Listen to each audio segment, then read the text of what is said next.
এই উম্মত তো এক নেকি দিয়া জান্নাতে যাবে। কয় নেকি দিয়া? একটা নেকি দিয়া জান্নাতে যাবে এই উম্মত। অন্য উম্মতের কথা জানি না আমি, এই উম্মত এক নেকি দিয়া জান্নাতে যাবে। নবীর একটা আদর্শের কারণে জান্নাতে যাবে। সিরত মানি আদর্শ। আর এটা আমরা কদমে কদমে মুহতাজ। কেননা এই ছোট জীবনটা যদি গ্রহণযোগ্যতা পর্যন্ত পৌঁছাইতে হয় আল্লাহর কাছে, চাই নারী হই, চাই যুবক হই, চাই বৃদ্ধ হই, যেই মানুষই হই না কেন, যেখানেরই হই না কেন, যেই বাসারই হই না কেন, যেই বর্ণেরই হই না কেন, যেই পেশারই হই না কেন, যেই সোসাইটিরই হই না কেন, এই জীবনটাকে যদি গ্রহণযোগ্যতা পর্যন্ত পৌঁছাইতে হয় কার কাছে? দুনিয়াওয়ালাদের কাছে না, মালিকের কাছে, যিনি এক ফোঁটা পানির থেকে অস্তিত্ব দিছেন, যার কাছে আবার আমাদেরকে ফিরা যেতে হবে। পালানোর কোনো সুযোগ নাই। এই জন্যই কোরআন আমাদেরকে বোঝায় আইনাল মাফার। আল্লাহ বলতেছে কোথায় ভাগবে তুমি, বলো কোথায় ভাগবে?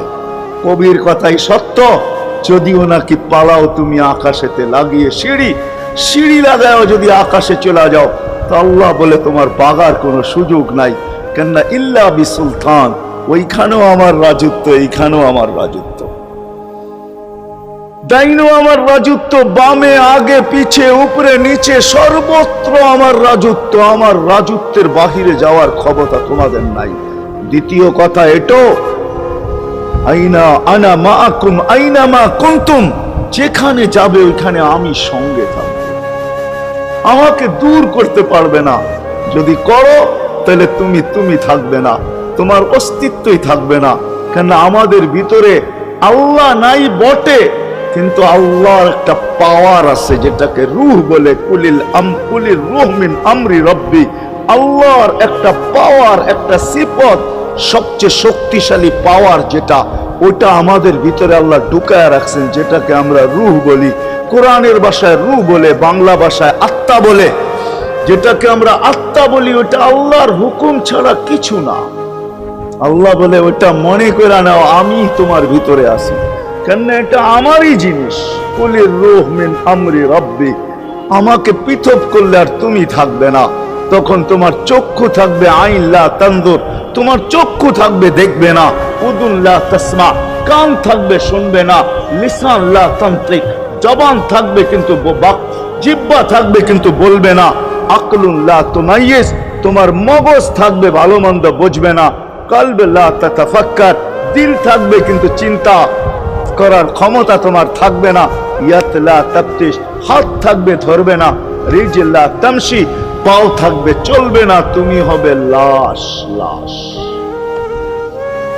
ওই আল্লাহ পর্যন্ত যদি গ্রহণযোগ্যতায় পৌঁছাইতে হয়, ওইখান থেকে বাহির হয়ে গেছি, ভালো তো বাসি কিন্তু আগেরটুকু জানি না। ও মেরে দোস্ত, শুধু ভালোবাসলে চলবে না। আবু তালেবের চেয়ে বড় ভালোবাসা আপনার আমার ছিল না, ছিল না। সাহাবাদের মতো ভালোবাসা আপনার আর আমার নাই, আছে নাকি? হ্যাঁ, আবু তালেবের মতো ভালোবাসা ছিল। চলেন শর্ট করি। আবু তালেবকে নিজের হাতে আল্লাহ রসুল কবরে রাখছেন। যখন রাখতেছিলেন তখন চিৎকার দিতেছিলেন, আম্মি মা তারাক্তালি সাবিলা, চাচা কোন রাস্তা রাখলেন না আমার জন্য। বলছিলাম কলেমা পড়েন, পড়লেন না। বলছিলাম ঠোঁটটা হেলান, হেলাইলেন না। বলছিলাম চুপ থাকেন, তাও থাকলেন না। সর্বশেষ একটা চিৎকার দিলেন, আলা মিল্লাতি আব্দুল মুত্তালিব, আব্দুল মুত্তালিবের ধর্মের উপরে চলে যেতেছি। এই কথা বলে দুনিয়ার থেকে বিদায় নিলেন। চুপও যদি থাকতেন তো আমার জন্য কোনো সুযোগ হইতো। চাচা, ও চাচা, আমার জন্য কোনো রাস্তা রাখলেন না। ভালোবাসা কাজে দিবে না। এই জন্য চলেন, জীবনটাকে গ্রহণযোগ্যতা পর্যন্ত পৌঁছাইতে হইলে কদমে কদমে মুহাম্মদুর রাসূলুল্লাহর আদর্শ লাগবে, যেটাকে আরবি ভাষায় সিরাত বলে, যেটাকে ক্যারিয়ার বলে। আল্লাহর রসুলের ক্যারিয়ার লাগবে, আল্লাহর রসুলের আদর্শ লাগবে, আল্লাহর রসুলের সিরত লাগবে, আল্লাহর রসুলের চরিত্র লাগবে। এই জন্যই আল্লাহ কোরআনে বলছেন, লাকাদ কানা লাকুম ফি রাসূলিল্লাহি উসওয়াতুন হাসানাহ, তোমরা লিমান কানা ইয়ারজুল্লাহ, তোমরা যদি আমাকে পাইতে চাও তাহলে আমার আদর্শ সহজ করছেন, কঠিন করেন নাই।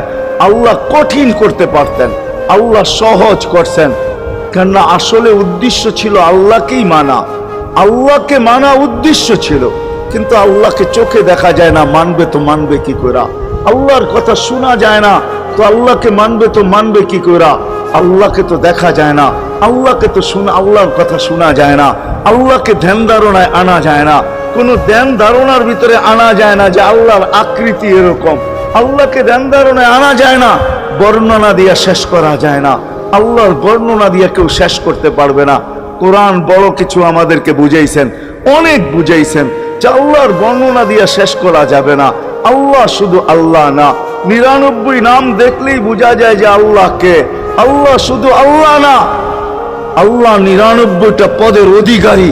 বিদায় আল্লাহ ধরা ছোঁয়ার বাহিরে আল্লাহ মানুষ প্রশ্ন করতে পারে, আপনাকে মানবো তো মানবো কি করে, পাবো তো পাবো কি করে? তো আল্লাহ আসান করছেন যে আমার নবীর আদর্শের ভিতরে আমি লুকায়িত আছি। ফুলের ভিতরে যেরকম ঘেরান লুকায়িত থাকে, আমার নবীর আদর্শের ভিতরে আমি লুকায়িত। নবীর আদর্শ মানতে থাকবে, আমাকে পাইতে থাকবে। এই জন্যই রাসূলুল্লাহর আদর্শ দরকার, সিরাত দরকার, কেরিয়ার দরকার। আর কেন আপনি আদর্শ মানবেন না? জীবনটাই তো আপনার জন্য আমার জন্য ছিল, ঠিক না? চোখের পানি ছিল তো আপনার জন্য, চিৎকার ছিল তো আপনার জন্য, রাত ছিল তো আপনার আমার জন্য, দিন ছিল তো আপনার আমার জন্য। দুনিয়ার কোনো মুহূর্ত নাই যেখানে যে আপনাকে আমাকে ভুলে গেছেন, এমন কোনো মুহূর্ত নাই। আরশে যাইও আপনাকে আমাকে ভুলেন নাই। যখন আরশে গেছে আমার বিবেক বলে ওইখানে হারায়া যাওয়া দরকার ছিল। মুসা আলাইহিস সালামকে আল্লাহ আরশ থেকে নিজেকে দেখানোর জন্য তাজাল্লি দিছেন। শুধু তাজাল্লি, আকৃতি না, তাজাল্লি দিছেন। 40 দিন বেহুশ ছিলেন, 40 দিন, 40 দিন। অথচ বন্ধু দুইজনে পাশাপাশি বসা, কাবা কাউসাইনি আও আদনা ফাতানা ফাতাদাল্লা ফাআওহা ইলা আবদিহি মা আওহা, পাশাপাশি বসা আছেন। তীর ধনুক থাকলে আপনাদেরকে আমি দেখাইতে পারতাম কতটুকু কাছে হয়েছিল। এরকম কাছে হারায় যাওয়া দরকার ছিল। আল্লাহ যখন জিজ্ঞাসা করছেন কি চাইতে আসছেন, আসআলুকা উম্মতি, এইখানে উম্মত চাবো না তো আর চাবো কি? এই সুযোগ পাবো আর পাবো কখন? এই টেবিলে উম্মত না উঠলে উঠবে কোথায়? এরকম কাছে হব তো হব কখন? এত কাছে পাবো তো পাবো কখন? এত কাছে হব তো হব কখন? এরকম পরিবেশ হবে তো হবে কখন? আপনি এরকম খুশি আবার হবেন তো হবেন কখন? আপনি আমাকে ডাইকা নিয়ে আসছেন, মেহমান বানায়া, আপনি মেজবান, উম্মত চাই। আল্লাহ জিজ্ঞাসা করছে এইখানে উম্মত? তো যুক্তি দিতেছে আনতা রব্বুল কারীম আনান নবিয়্যুর রহিম কাইফা তুদাইয়ু হাদিল উম্মাহ বাইনাল কারীমি ওয়ার রহিম। শুরুতে আপনি, শেষে আমি। শুরুতে আপনি রব্বে কারীম, শেষে আমি নবী রহিম। দুইয়ের মাঝে উম্মত জাহান্নামে চলে যাবে। আমি আমার মনকে বুঝাইতে পারবো না, আমি উম্মত চাই। আল্লাহ সান্ত্বনা দিতেছেন, কাসসামতুল কিয়ামাতা কিসমাইন, কিয়ামতকে দুই ভাগে ভাগ করছি। আমি জানি আপনি একাই চিৎকার দিবেন কিয়ামতের মাঠে উম্মতি উম্মতি বইলা, আর কেউ উম্মতকে স্মরণ করবে না। নবীরা তো মাকেও স্মরণ করবে না, বোনকেও স্মরণ করবে না, সবাই নাফসি নাফসি বলবে। আপনি উম্মতি বইলা চিৎকার দিবেন। বিদায় কিয়ামত আপনার আর আমার মাঝে ভাগ, আর কারো মাঝে না। ওই দিন আপনি চাইতে থাকবেন, আমি দিতে থাকবো। আপনি সুপারিশ করবেন, আমি মঞ্জুর করতে থাকবো। লা ইউখজিকা ফি উম্মতিক, আপনার উম্মতের ব্যাপারে আপনাকে আমি লজ্জিত করব না। কোরআন আসছে আল্লাহর রাসূলের কাছে, অদ্দুহা ওয়াল লাইলি ইযা সাজা মা ওয়াদ্দাআকা রাব্বুকা ওয়া মা ক্বালা। এই সূরার ভিতরেই আছে সাউফা ইউতিকা রাব্বুকা ফাতারদা, আপনাকে আমি রাজি করে ছাড়বো। কোরআন যখন নাজিল হইতেন তো কি অবস্থা হতো উলামারা জানে। আল্লাহ রাসূল ঘামতে থাকতেন, এতটুকু কষ্ট হতো। কখনো কখনো বলতেন কাদার রু আইয়াখরুজ, মনে হয় আমার রুটা বাহির হয়ে চলে যাবে। ওই কষ্টের ভিতরে জিবরিল যখন সাউফা ইউতিকা রাব্বুকা ফাতারদা পড়তেছিল, ওইখানেই থামায়া দিছে, জিবরিল থামো। বলছে কেন? সূরা এখনো শেষ হয় নাই। বলছে থামো, আল্লাহ আমাকে রাজি করতে চাইতেছেন, আমি এই মুহূর্তে আল্লাহর কাছে কিছু চাইতে চাইতেছি। বলছে তোমাকে সাক্ষী রেখা। বলছে কি চাবে? তো চিৎকার দিয়া বলতেছে ইলাহি লান আরদা, ইলাহি লান আরদা হাত্তা ইয়াকুনা ওয়াহিদ মিন উম্মতি ফিন নার। ও মাবুদ, ও এলাহি, ও আল্লাহ, এক উম্মত জাহান্নামে থাকা পর্যন্ত আপনার উপরে রাজি হব। আল্লাহ, এক উম্মত থাকা পর্যন্ত রাজি হব না। যে আরশে যায় বলে নাই, কিয়ামতের মাঠেও বলবে না। উম্মতি চিৎকার দিবে, হাসান হোসাইন দিবে না। হাসান হোসাইন কলিজার টুকরা ছিল, কোন একদিনের কাহিনী। হাসান হোসাইন জিজ্ঞাসা করছে, নানা যান আপনি উত্তম না আমরা উত্তম? আল্লাহ রসুল সাদা সিধা জবাব দিছে, আমি উত্তম, আমি সাইয়্যিদুল আউয়ালিন ওয়াল আখিরিন, আনা সাইয়্যিদা উলদি আদম, লিওয়াউল হামদি বিয়াদি ইয়াউমাল কিয়ামা। হায় হায়, আল্লাহর জান্ডা কিয়ামতের দিন আমাদের নবীজির হাতে থাকবে। মাধবদের মানুষ বোঝেন আমি যেটা বুঝাইতে চাইতেছি। ওই হাসান হুসাইনের খবর নিবেন না, নিবে উম্মতের খবর। জিজ্ঞাসা করছে, নানা জান আপনি উত্তম না আমরা? আল্লাহ রসুল বলছে, আমি উম্মত। দুইজনে হাসতে হাসতে কুটা কুটা। আল্লাহ রসুল বলছে, এত হাসো কেন? জবাব হয় নাই। মানি আমরা দুইজন উত্তম। কি কইরা তোমরা দুইজন উত্তম? প্রমাণ। আমাদের আম্মা জানকে চিনেন? তা আম্মার পরিচয় দিয়ে বলতেছে, উম্মুকা লাইসা বিশাই, আমাদের আম্মার সামনে আপনার আম্মা কিছুই না। আমাদের আব্বাকে চিনেন? আব্বার পরিচয় দিয়ে বলতেছে, আবুকা লাইসা বিশাই, আপনার আব্বা আমাদের আব্বার সামনে কিছুই না। আমাকে নানা জানতে চিনেন? চিনেন আমাদের নানা জানকে? আমাদের নানা জানের সামনে জাদ্দুকা লাইসা বিশাই, আপনার নানা জানের তো মানুষ নামই জানে না। অনেকে আছে এখানে আল্লাহ রসুলের নানার নাম জানে না। জানেন? জানে না। আপনার নানার নামই মানুষ জানে না। আমাকে নানা জানকে চিনেন? তো দুইজনকে উঠায়া কোলে নিয়ে চুমা খাইতেছেন আর বলতেছেন, তোমরাই উত্তম। মাইনা নিলাম। হায় হায়, ও মাধবদের মানুষ যে কিয়ামতের মাঠে বলবেন, যে দুনিয়ার থেকে যখন বিদায় নিতেছিলেন, হায় হায়, মালাকুল মউত যখন অনুমতি চাইতেছিলেন, বুকে হাত রাখবো কি রাখবো না, তো বলছে অনুমতি দিব। আইনা আখি জিবরিল, আমার ভাই জিবরিল কোথায়? তো বলছে, দেখা আসছি ফি সামাইল উলা, প্রথম আকাশে। একটু পরে উনি সালাম দিয়ে ঢুকছেন, ওনার চোখে পানি ছিল। তো বলছে, আপনি কাঁদেন কেন? বলে, আজকেই এলপিআরে চলে যাব, আর কোনোদিন ওহির বাহক হয়ে জমিনে আসবো না। আপনার পরে কোনো নবী নাই, কোনো রসুল নাই, আমারও ওহির কাজ শেষ। ওহির সুবাদে কখনো কখনো নৈকট্যময় জায়গায় চলে যেতাম, আজ থেকে আর যাওয়া হবে না। আমার চোখে পানি। দীর্ঘ ১.৫ লক্ষ নবী, ৩১৩ জন রসুলের কাছে আমি নিয়ে আসছি। আজকে শেষ দিন, এই জন্য চোখে পানি। তো উনি উল্টা প্রশ্ন করছেন, আপনার চোখে পানি কেন? জিবরিল মালাকুল মউত দাঁড়ায় আছে, অনুমতি চাইতেছে বুকে হাত দেওয়ার জন্য। এখনো এক প্রশ্ন বাকি। বলছে, সেটা কি? বলে, ফামান লিবাদিলি উম্মতি। অথচ ৯ ঘরে চুলা জ্বালানোর মতো তেল ছিল না। খাওয়া তো দূরের কথা, বাতি জ্বালানোর তেল ছিল না। আম্মা জান আয়েশা রাদিয়াল্লাহু তাআলা আনহা বলেন, যদি তেল থাকতো তো খিদার তাড়না এতটুক ছিল, আগে তেল পান করে নিতাম। হাদিস উঠায় দেখেন, লেখা আছে ৯ ঘর ছিল, ৯ ঘর। হাসান হোসাইন ক্ষুধার্ত ছিল, আলী ফাতেমা ক্ষুধার্ত। কারো জন্য কোনো চিন্তা নাই যে আমার পরে আমার ৯ ফ্যামিলির কি হবে, হাসানের কি হবে, হোসাইনের কি হবে, আলীর কি হবে, ফাতেমার কি হবে। যেই সময় চাইতেছেন ওই সময় বলতেছে, জিবরিল আমার পরে উম্মতকে কে দেখা রাখবে? লানত আমাদের জিন্দেগির উপর, লানত আমাদের জিন্দেগির উপরে। এমন জিন্দেগির থেকে জমিন ফাইটা মরে যাওয়া উচিত।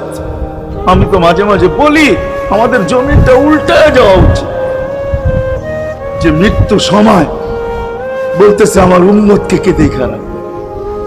জিবরিল ছুটা গেছেন, ছুটে আসছেন। আল্লাহ জবাব পাঠাইছেন, লা আতরুকু উম্মাতাকা ফারদা ওয়ালা ওয়াহদা।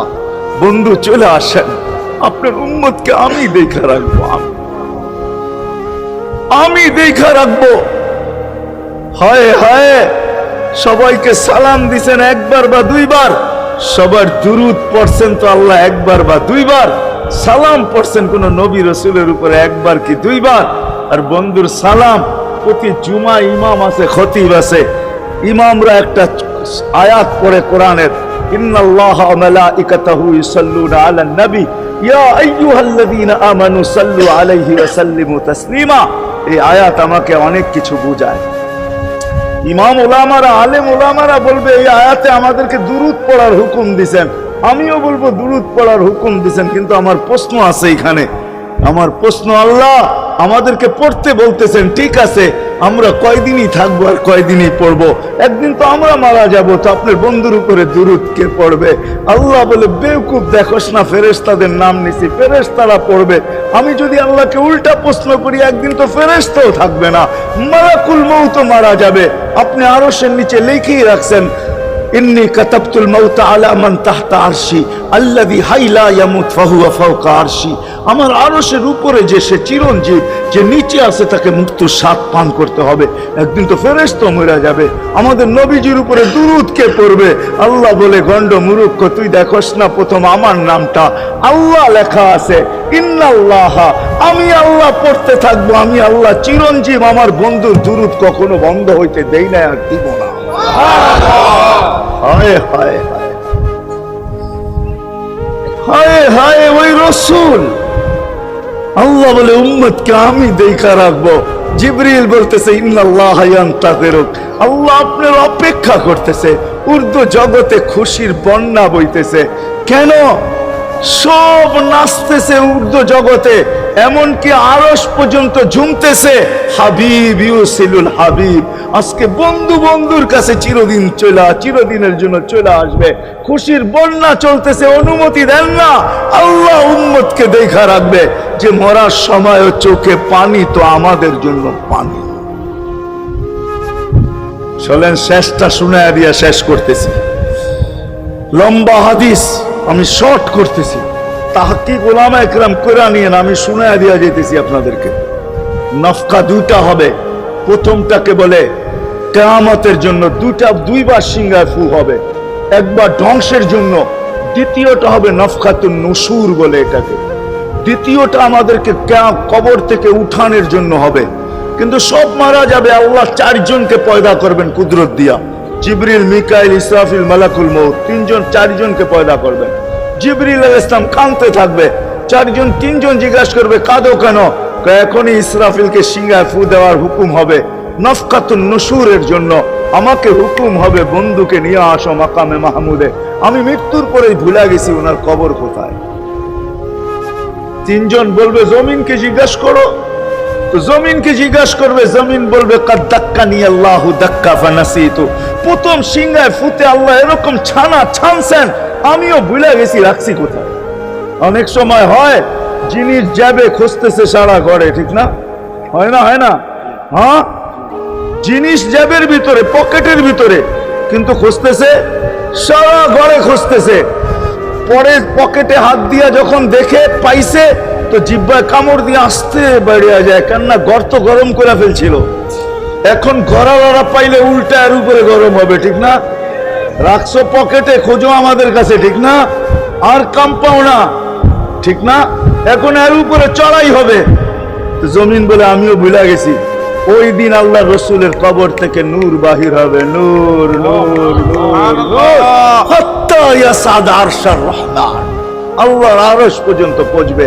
হুকুম হবে, নিয়ে আসো। আসবে জিবরিল আলাইহিস সালাম, মারবে পর, চিনা মারবে পর, আর বলবে, কুম ইয়া হাবিবার রহমান, আল্লাহর বন্ধু ওঠেন। ও মাধবদীর মানুষ, আপনার আমার হাবিব, আপনার আমার রসুল, যার আদর্শ আমাদের কদমে কদমে প্রয়োজন নিজের এই জীবনটাকে গ্রহণযোগ্যতা পর্যন্ত পৌঁছানোর জন্য, উনি কবর থেকে উঠবে, ওয়া হুয়া ইয়াবকি ওয়া ইয়াকুল।